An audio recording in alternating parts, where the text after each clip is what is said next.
Bismillahirrahmanirrahim. Assalamualaikum warahmatullahi wabarakatuh. Sobat Silsilah dimanapun berada, pada kesempatan kali ini kami akan kembali lagi mengisahkan kisah-kisah perjalanan spiritual orang-orang pilihan Allah. Sebelum kita menyimak kisahnya, untuk teman-teman yang menyimak tayangan ini, dan belum subscribe, silahkan bisa subscribe terlebih dahulu agar channel WBC Studio ini lebih berkembang lagi, dan kami lebih bersemangat lagi dalam membuat konten-konten terbaru di WBC Studio. Dan untuk teman-teman yang telah mendukung kami sejauh ini, kami mengucapkan terima kasih banyak. Semoga amal kebaikan teman-teman dibalas kebaikan berlipat ganda oleh Allah.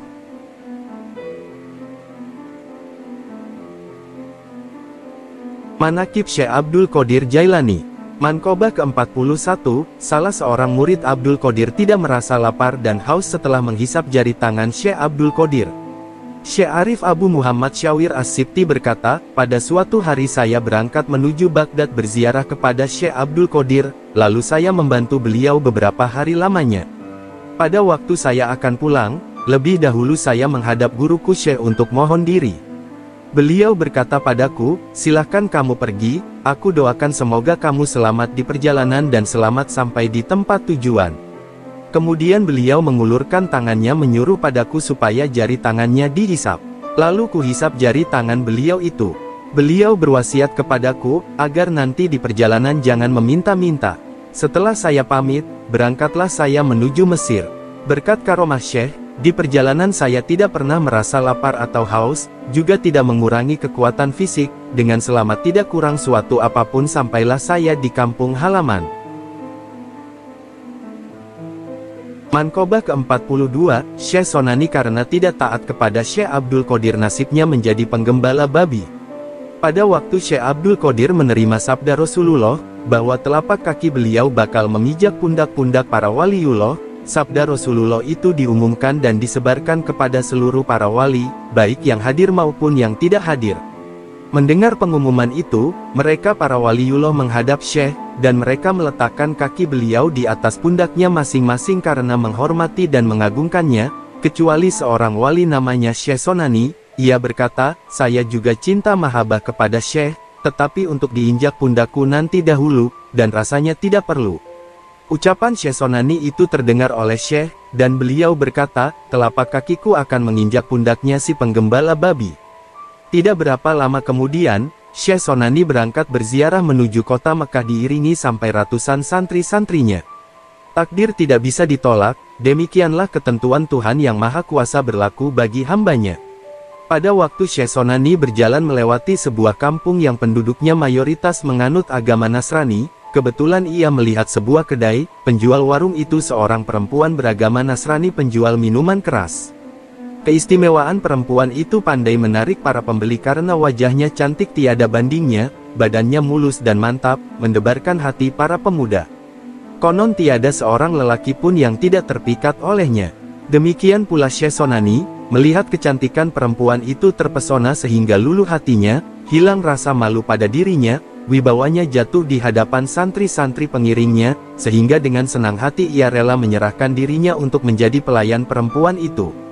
Dengan sukarela serta sungguh-sungguh ia mau bekerja, dan pekerjaan apapun ia kerjakan demi untuk menyenangkan perempuan cantik itu. Pada suatu hari perempuan itu menyuruh Syekh Sonani menggembalakan babi piaraannya, memangku anak babi yang masih kecil agar jangan sampai terinjak induknya. Ia tidak merasa hina disuruh menggembala babi itu, malah merasa bangga dan gembira diperintah kekasihnya itu. Melihat kejadian itu, seluruh santri-santri pengiringnya itu mereka pulang meninggalkan gurunya, karena secara menyolok Syekh Sonani gurunya itu telah mencemarkan dan menodai agama. Yang masih tinggal dua orang, yaitu Syekh Fariduddin dan Syekh Mahmud Maghribi. Kedua santri itu berunding mencari jalan pemecahan musibah yang menimpa pada gurunya. Hasil perumusannya mereka berpendapat bahwa, musibah ini harus diperbaiki dari sumbernya dan ditelusuri sebab akibatnya, kemungkinan karena tidak adanya loyalitas murid terhadap gurunya dan kata bertuah yang dikatakan Syekh Abdul Qodir kepada Syekh Sonani, maka untuk hal ini saya akan menghadap yang mulia Syekh. Kata Syekh Fariduddin, kamu Syekh Mahmud tinggal di sini. Kemudian Syekh Fariduddin berangkat menuju kota Baghdad. Setibanya di kota itu lalu ia mencari pekerjaan berat dan hina. Akhirnya terpaksa pekerjaan itu diterima dan dikerjakan, yaitu membuang kotoran dari kakus. Pada suatu hari Syekh mengetahui dan menyaksikan Syekh Fariduddin sedang bekerja berat, yaitu sedang menjunjung wadah yang penuh dengan kotoran, dan pada saat itu turunlah hujan dengan derasnya sehingga wadah kotoran itu penuh dengan air hujan melimpah dan membasahi badan Syekh Fariduddin. Memperhatikan beban berat yang dipikul Syekh Fariduddin, Syekh merasa iba hatinya, lalu beliau memanggil Syekh Fariduddin dan menanyakan namanya. Setelah Syekh Fariduddin memperkenalkan diri, dan ia juga teman Syekh Sonani, Syekh bertanya lagi, kamu sebenarnya mau apa? Dan silahkan mau minta apa? Dijawab oleh Syekh Fariduddin, kiranya yang bertanya lebih arif bijaksana, lebih mengetahui maksud saya sebenarnya. Syekh berkata, kamu mendapat makom, yakni kedudukan yang lebih tinggi, dan juga gurumu kuampuni. Kata Syekh Fariduddin, tidak ada kedudukan yang lebih tinggi selain diampuni dosa guruku. Kata Syekh, memang benar, gurumu telah kuampuni karena kedudukanmu itu. Bertepatan dengan saat memberi ampun, detik itu pula Syekh Sonani siuman sadar kembali dari kelalaiannya, lalu ia membaca istighfar, dan ketika itu juga hatinya menjadi berubah tertanam dan berkembang perasaan cinta, rindu mahabbah pada Syekh, dan segera ia berangkat menuju kota Baghdad dengan kebulatan tekad yang kuat akan bertobat kepada Syekh. Demikian pula tidak kurang pentingnya perempuan cantik yang beragama Nasrani itu dan juga kekasih Syekh Sonani ikut terbawa bersama Syekh Sonani berziarah dengan keyakinan yang kuat akan masuk agama Islam, berikrar di hadapan Syekh. Mankobah ke-43. Syekh Abdul Qadir duduk di atas sajadah melayang-layang di atas sungai Dajlah. Syekh Sahal bin Abdullah at-Tastari di kala Mukasyafah berkata, pada suatu hari masyarakat Baghdad merasa kehilangan Syekh Abdul Qadir, mereka sibuk mencari di mana Syekh itu berada. Setelah diadakan pencarian yang seksama, diketemukan beliau sedang duduk di atas air sungai Dajlah, beliau dikerumuni berbagai jenis ikan menciumi tangan dan kaki beliau. Kata Syekh Sahal, saya tidak merasa bosan melihat keajaiban beraneka jenis ikan dengan nuansa beraneka warna dan dengan gerakan gaya yang berbeda pula, sehingga tidak terasa sampai datang waktu zuhur. Dikala itu saya melihat sajadah warnanya hijau disulam dengan benang emas dan perak bermotifkan tulisan dua baris, baris pertama. Sesungguhnya para kekasih Allah itu mereka tidak merasa takut dan bagi mereka tidak merasa sedih duka nestapa. Dan baris kedua dengan tulisan, keselamatan dan kesejahteraan tetap bagimu sekalian wahai ahli bait Nabawi, sesungguhnya Allah Maha Terpuji, Maha Agung. Sajadah itu terhampar melayang di atas sungai Dajlah, lalu Syekh duduk di atas sajadah itu. Tidak lama kemudian datang rombongan kaula muda, rata-rata tubuhnya tegap semampai, wajahnya tampan, ganteng ceria penuh wibawa mengiringkan seorang pria yang kegantengan dan harismanya melebihi dari yang lainnya. Di hadapan mereka terhampar sejadah. Dengan serempak mereka berdiri menghormati Syekh dengan sopan santun dan rasa khidmat seolah-olah mereka terkendali dengan kewibawaan beliau. Lalu Syekh berdiri untuk melaksanakan sholat berjamaah, beliau menjadi imam dan yang lainnya menjadi makmum, termasuk para wali Baghdad. Dikala Syekh mengucapkan takbir, para malaikat pemangku, arasy dengan serempak pula mengucapkan takbir. Di waktu membaca tasbih, seluruh malaikat yang di langit mengikuti membaca tasbih. Pada waktu beliau membaca tahmid keluar dari mulut Syekh sinar cahaya memancar menjulang ke atas. Seusai melaksanakan sholat, lalu beliau membaca doa, Ya Allah, aku mohon padamu dengan bertawasul pada kakek moyangku Nabi Muhammad pilihanmu dan makhlukmu. Semoga engkau ya Allah, jangan merenggut nyawa muridku baik pria maupun wanita sebelum mereka itu bertobat lebih dahulu padamu. Seluruh malaikat membaca amin atas doa itu, demikian pula seluruh kaum muslimin yang hadir. Dikala itu datang hatif dari alam gaib, firman Allah, wahai Abdul Qadir, bergembiralah, karena doamu telah kuterima. Mankobah ke-44, berkat syafaat Syekh Abdul Qadir, wali yang mardud dapat diterima kembali menjadi wali makbul. Diriwayatkan dalam kitab Malfudul Boyatsiyah pada zaman Syekh Abdul Qadir ada seorang wali yang dikeluarkan, dilepas oleh Allah dari pangkat kewaliannya. Umumnya masyarakat telah mengetahui tentang ditolaknya wali tersebut oleh Allah, telah tercatat dari daftar waliullah. Namun ia berusaha dengan sekuat tenaga, dengan didukung oleh semangat juang tinggi, minta bantuan dan syafaat rekan-rekannya. Sebanyak 360 wali, merasakan rasa solidaritas mengajukan permohonan kepada Allah agar ia dapat diangkat kembali dan diterima di sisinya. Merasakan nasib malang yang diderita rekannya itu, seluruh wali yang 360 orang itu mereka bersama-sama bermunajat mengadukan halnya, berdoa memohon kepada Allah supaya rekannya wali yang dilepas itu diangkat kembali menjadi waliullah. Namun dari seluruh permohonan mereka itu, tidak ada seorang pun doanya yang diterima Allah. Maka untuk meyakinkan lagi para waliullah itu masing-masing melihat ketentuan suratan yang tertulis di Lauhil Mahfuz, ternyata tampak dengan jelas tertulis bahwa wali rekannya itu sudah disatukan dengan kelompok orang-orang celaka. Atas kesepakatan bersama dianjurkan supaya ia dengan segera menghadap Syekh Abdul Qadir untuk memohon syafaatnya. Lalu dengan merendahkan diri ia menghadap Syekh, beliau berkata, "Mari sini lebih dekat lagi, sesungguhnya Allah telah mencopot pangkat kewalianmu. Mudah-mudahan aku bisa mengusahakan, dan menjadikan agar kamu dapat diterima kembali menjadi waliullah dengan izin Allah." Kemudian Syekh berdoa kepada Allah, mohon supaya wali yang ditolak itu dapat diangkat kembali, diterima menjadi waliullah. Dikala itu datang hatif dari Yang Maha Kuasa, "Wahai Abdul Qadir, ada 360 orang wali mereka berdoa minta pertolongan untuk wali yang kutolak itu, dan tidak seorang pun doa permohonannya yang kuterima, sebab wali itu telah tertulis di Lauh Mahfuz termasuk orang yang celaka." Syekh menjawab, "Ya Allah, apa halangannya? Engkau Maha Kuasa, siapa yang ditolak, Engkau dapat menolaknya, demikian pula siapa yang diterima Engkau bisa saja menerimanya, dan mengapa lidahku Engkau jadikan supaya aku bisa menyanggupi orang, bahwa ia dapat diterima bila Engkau telah memutuskan dan menjadikan orang itu ditolak." Kemudian datang Hatib, Allah bersabda, "Wahai Abdul Qadir, sekarang silakan siapa yang dianggap olehmu ditolak akan kutolak, dan aku serahkan padamu dengan tugas untuk mengangkat dan memberhentikan dari pangkat kewalian." Lalu Syekh berkata kepada wali mardut itu, "Segera kamu membersihkan diri, mandi tobat, karena kedudukanmu sekarang sudah diangkat kembali menjadi waliullah." Manqobah ke-45, Syekh Abdul Qadir menyelamatkan muridnya dari api dunia dan akhirat. Syekh Mian Udmatullah dari golongan Imam Ulama Arifin berkata, "Di negeriku Burhaniyun, saya bertetangga dengan seorang kaya. Ia beragama Hindu penyembah api Agni, namun ia sangat rindu cinta kepada Syekh Abdul Qadir. Setiap tahun diundang para pejabat pemerintah, para ulama, dan tidak terkecuali para fakir miskin untuk berpesta bersukaria, makan bersama di rumahnya. Untuk lebih semarak lagi, rumahnya dihiasi dengan dekorasi yang beraneka ragam warna keindahannya, ditaburi dengan bunga-bunga yang harum semerbak serta minyak yang harum mewangi.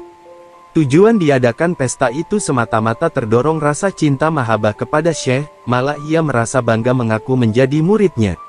Rupanya ajal telah tiba baginya, dan setiap jiwa harus merasakan mati.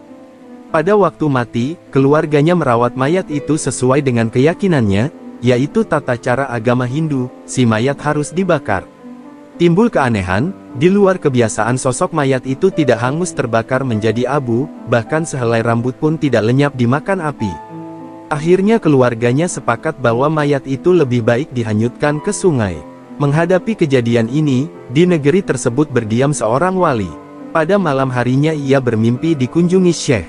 Beliau berpesan, "Mayat orang Hindu yang terapung-apung dihanyutkan air itu ialah muridku, dan ia telah diberi nama Saduliyah, supaya ia segera diangkat dari sungai dan dikubur sebagaimana mestinya menurut kewajiban dan ketentuan agama Islam, karena ia seorang muslim. Mengapa sosok mayat itu tidak lenyap dimakan api sehingga api tidak mempan untuk membakarnya? Hal ini tiada lain karena Allah telah berjanji padaku bahwa Allah tidak akan membakar murid-muridku baik dari api dunia maupun api neraka." Manqobah ke-46, keberadaan, perwujudan, Syekh Abdul Qadir adalah wujud Nabi Muhammad. Syekh Abdul Qadir berkata, "Hadzal wujud, wujudu jadi, la wujudu Abdul Qadir." Keberadaan perwujudanku ini adalah wujud kakek moyangku Nabi Muhammad, bukan wujud Abdul Qadir. Para ulama meriwayatkan bahwa pada suatu hari, Syekh berangkat pulang menuju rumah beliau. Di belakang beliau diikuti sang putra Abdul Jabbar. Sesampainya di rumah, Abdul Jabbar tidak melihat bahwa ayahnya itu berada di rumah, lalu ditanyakan kepada ibunya, "Tadi saya berjalan mengikuti ayah ke sini, pada waktu sampai di ambang pintu, saya tidak melihat ayah masuk ke dalam rumah. Ibunya berkata, sebenarnya ayahmu itu sudah 15 hari tidak pulang-pulang ke rumah. Lalu Abdul Jabbar berangkat menuju tempat berkholwat ayahnya, terlihat pintunya terkunci, ia berkeyakinan pasti ayahnya itu ada di ruang khalwat. Di ambang pintu ruang khalwat lama ia menunggu sampai tengah malam. Pada pertengahan malam, baru pintu ruang khalwat itu dibuka oleh Syekh sambil beliau berkata, menurut penglihatan orang banyak, ayah berangkat menuju rumah, padahal masuk ke ruang khalwat ini, sama seperti penglihatanmu tadi. Kemudian Abdul Jabbar bertanya kepada ayahnya, Rasulullah bila beliau qada hajat atau buang air kecil, seketika itu juga bumi menghisapnya sehingga tidak ada bekasnya. Keringatnya harum semerbak seharum minyak kasturi, dan lalat pun enggan hinggap pada badan beliau. Semua yang saya sebut terbukti khususiyah, keistimewaan itu sekarang ada pada ayah. Syekh menjawab, sesungguhnya Abdul Qadir telah fana secara konstan pada kelestarian diri kakek moyangnya, Nabi Muhammad. Lalu Abdul Jabbar berkata lagi, Nabi Muhammad bila beliau berjalan biasanya dipayungi awan berarak, rasanya tidak ada salahnya ayah juga kalau berjalan dipayungi awan. Beliau menjawab, hal itu sengaja kita tinggalkan, jangan sampai nanti disangka menjadi nabi. Manqobah ke-47, Syekh Abdul Qadir digoda setan. Diriwayatkan, bahwa pada suatu hari setan menghadap Syekh Abdul Qadir, memperkenalkan diri sebagai Jibril, dan berkata bahwa ia membawa buruk dari Allah dan mengundangnya untuk menghadap Allah di langit tertinggi. Syekh segera menjawab bahwa si pembicara tiada lain setan si iblis, karena baik buruk maupun Jibril tiada akan turun ke dunia selain turun kepada Nabi Muhammad. Setan masih punya cara lain, katanya, baik Abdul Qadir, engkau telah menyelamatkan diri dengan keluasan ilmumu. Enyahlah, bentak Syekh, jangan kau goda aku, dan bukan karena ilmuku, tapi karena rahmat Allah, aku selamat dari perangkapmu.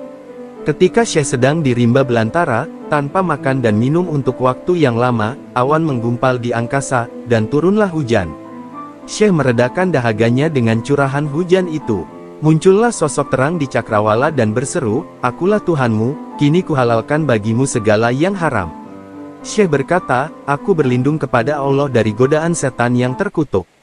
Sosok itu pun berubah menjadi awan, dan terdengar berkata, dengan ilmumu dan rahmat Allah, engkau selamat dari tipuanku, padahal aku telah menggoda dan menyesatkan 70 orang yang sedang menuntut ilmu ketauhidan.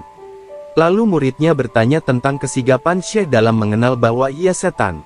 Jawaban beliau dengan pernyataan yang menghalalkan segala yang haram yang membuatnya tahu, sebab pertanyaan semacam itu tentu bukan dari Allah. Manqobah ke-48, Syekh Abdul Qadir menamparkan setan. Pada suatu hari, Syekh Abdul Qadir didatangi setan, sosok tubuhnya buruk menjijikan, pakaiannya compang camping dan badannya bau busuk, lalu ia berucap, saya datang jauh-jauh untuk menghadapmu semata-mata dengan maksud menjadi pelayan Syekh. Semoga saya dapat diterima. Permintaannya itu diacuhkan Syekh, lalu ditampar mukanya, seketika itu juga ia menghilang tanpa bekas. Saat muncul lagi, ia membawa obor yang menyala, maksudnya ingin membakar Syekh. Lalu beliau mengambil pedang dan ketika akan dilepas, ia kabur terbirit-birit. Tidak lama kemudian ia datang lagi sambil menangis pura-pura minta ampun tidak akan menggoda lagi, padahal diam-diam ia memperlihatkan peralatan untuk menggoda manusia. Syekh berkata, enyah kamu. Berkali-kali kamu datang lagi menggodaku, dan aku tidak akan terpedaya dengan rayuan gombalmu. Lalu dengan cepat beliau merampas alat-alat itu dari tangan setan dan diredamnya. Akibat kegagalan usahanya, setan itu kabur. Manqobah ke-49, Raja Baghdad memberi hadiah uang kepada Syekh Abdul Qadir, uang itu berubah menjadi darah. Diriwayatkan, Raja Baghdad yang bernama Yusuf bin Abi Mudofar memberi hadiah kepada Syekh Abdul Qadir berupa 10 pundi-pundi uang yang diantarkan oleh 10 kawula pengawalnya, namun hadiah itu tidak diterima Syekh. Akhirnya raja itu sendiri terjun datang kepada Syekh sambil berkata, saya sengaja datang ke sini untuk memberi hadiah bagi Syekh berupa 10 pundi uang, jangan sampai tidak diterima. Lalu Syekh mengambil 2 pundi sambil dipijit-pijit pundi uang itu dengan tangan beliau, tiba-tiba terpancarlah darah dari pundi uang itu mengalir keluar. Syekh berkata, coba lihat pundi itu isinya bukan uang melainkan darah manusia, hasil dari pemerasan manusia terhadap manusia, bagaimana mungkin saya harus menerima hadiah ini? Menyaksikan kejadian itu, sang raja merasa malu tersipu-sipu. Syekh berkata, dengan adanya peristiwa ini, demi zat keagungan Allah, kalau sekiranya nasab keturunannya, silsilahnya tidak sampai menyambung kepada Rasulullah, pasti darah ini akan mengalir menjadi sungai, dan darah itu nantinya akan mengalir ke rumahnya. Manqobah ke-50, Syekh Abdul Qadir diminta memberikan buah apel oleh Raja Baghdad bukan pada musim berbuah.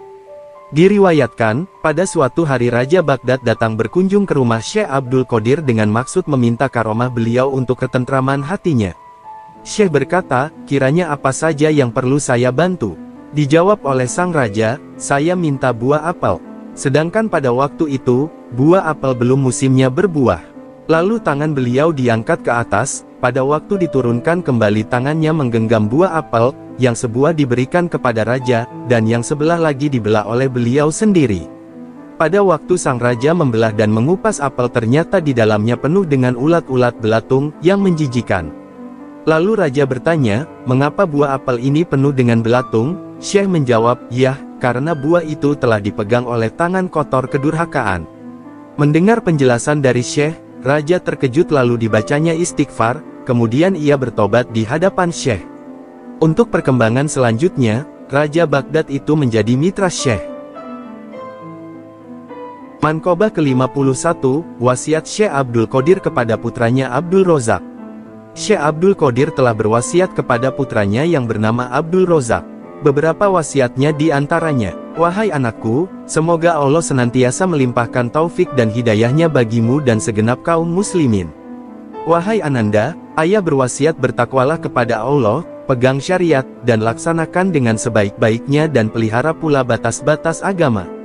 Ketahuilah bahwa torekatku dibangun berdasarkan Al-Quran dan Sunnah Rasulullah. Hendaknya kamu berjiwa bersih, dermawan, murah hati, dan suka memberi pertolongan kepada orang lain dengan jalan kebaikan. Kamu jangan bersikap tegar hati atau berlaku tidak sopan. Sebaiknya kamu bersikap sabar dan tabah menghadapi segala ujian dan cobaan, serta musibah yang dihadapimu. Hendaknya kamu bersikap suka mengampuni kesalahan orang lain, dan bersikap hormat pada sesama ikhwan dan semua fakir miskin. Jaga dan pelihara olehmu kehormatan guru-guru, dan berbuat baiklah jika kamu bertemu dengan orang lain, beri nasihat yang baik bagi orang-orang besar tingkat kedudukannya, demikian pula bagi masyarakat kecil di bawahmu. Jangan dibiasakan suka berbantah-bantahan dengan orang lain, kecuali dalam masalah agama. Ketahuilah bahwa hakikat kemiskinan secara agama berupa ketidakbutuhan akan ciptaan, semisal diri. Tasawuf dicapai lewat kelaparan dan pantangan dari hal-hal yang disukai dan dihalalkan, dan pribadi yang bersikap tidak banyak bicara apalagi besar mulut. Jika kamu berhadapan dengan orang miskin, jangan berpintar diri. Jangan dimulai dengan ilmu, sebab unjuk ilmu membuatnya tak senang, dan ia akan jauh darimu. Sebaliknya, hendaklah dimulai dengan kasih sayang, bersikap lembut karena kelembutan membuatnya senang dan lebih dekat padamu. Tasawuf itu dibangun di atas kerangka landasan yang kokoh pada 8 hal yakni 1. Kedermawanan. 2. Ridho pasrah, merasa senang menghadapi kegetiran qada dan qadar. 3. Sabar. 4. Isyarat memberi petunjuk. 5. Mengembara, melanglang buana. 6. Berbusana bulu. 7. Pelintas rimba belantara, rimbawan, dan 8. Fakir bersahaja, sederhana. Kedelapan nilai moral itu telah dimiliki oleh 1. Kedermawanan Nabi Ibrahim. 2. Keridoan, kepasrahan Nabi Ishak. 3. Kesabaran Nabi Ayub. 4. Isyaratnya Nabi Zakaria. 5. Berlanglang buana seperti Nabi Yusuf. 6. Berbusana seperti Nabi Yahya. 7. Rimbawannya Nabi Isa, dan 8. Kefakiran, kesederhanaan Nabi Muhammad. Bila kamu berkumpul bersama-sama dengan orang kaya, perlihatkan kegagahan dan keberanianmu, namun sebaliknya perlihatkan kerendahan hati bila kamu berkumpul dan bergaul dengan orang miskin. Hendaknya kamu mengikhlaskan diri dalam setiap laku perbuatan, dan kegiatan. Seharusnya bermudawamah zikrullah, artinya tiada putus-putusnya mengingat Allah. Kamu jangan berprasangka buruk kepada Allah dalam segala situasi dan kondisi apapun. Demikian pula harus berserah diri kepada Allah dalam segala tindak perbuatan. Jangan menggantungkan diri kepada orang lain, percayalah kepada kemampuan dirimu sendiri, baik terhadap keluarga maupun teman sejawat. Layani, dan selalu perhatikan para fakir miskin, terutama dalam 3 hal yakni, pertama, bersikap tawadu, merendahkan diri. Kedua, berbudi pekerti yang baik dan mulia, dan ketiga, kebeningan hati, dan mengekang hawa nafsu, agar kelak kamu menjadi hidup. Perhatikan olehmu, bahwa yang paling dekat kepada Allah ialah orang yang berbudi pekerti yang luhur. Dan amal yang paling utama, ialah memelihara hati dari melirik kepada yang lain, selain hanya kepada Allah saja. Bila kamu bergaul bersama orang miskin, berwasiatlah dengan jalan kebenaran dan kesabaran. Tentang masalah dunia, kiranya cukup bagimu 2 hal. Pertama, bergaul dengan orang miskin. Kedua, menghormati wali. Selain daripada Allah, segala sesuatu itu jangan dipandang cukup. Menyerang di bawahmu adalah pengecut, berlagak gagah terhadap sesama, adalah lemah, dan berlaku sombong kepada orang yang lebih tinggi kedudukannya, menunjukkan ketidaksopanan. Ketahuilah, bahwa tasawuf dan fakir merupakan dui tunggal kebenaran yang hakiki, bukan bercanda atau main-main. Oleh karena itu jangan dicampur dengan bercanda. Sekian wasiat ayahanda padamu. Semoga Allah senantiasa melimpahkan taufik dan hidayahnya padamu dan pada murid-muridku atau siapapun yang mendengar wasiat yang disampaikan ini, semoga dapat mengamalkannya dengan diiringi keagungan dan syafaat junjungan kita Nabi Muhammad, amin ya robbal alamin. Allahumma mansyur, alaihi rahmatau wa ridwana wa midana bi asrorihi fi kulli waqti wa makaan. Semoga kisah di atas bisa diambil hikmahnya dan juga bisa diambil pelajaran oleh teman-teman sekalian. Mohon maaf kalau ada salah-salah kata. Waalaikumsalam warahmatullahi wabarakatuh.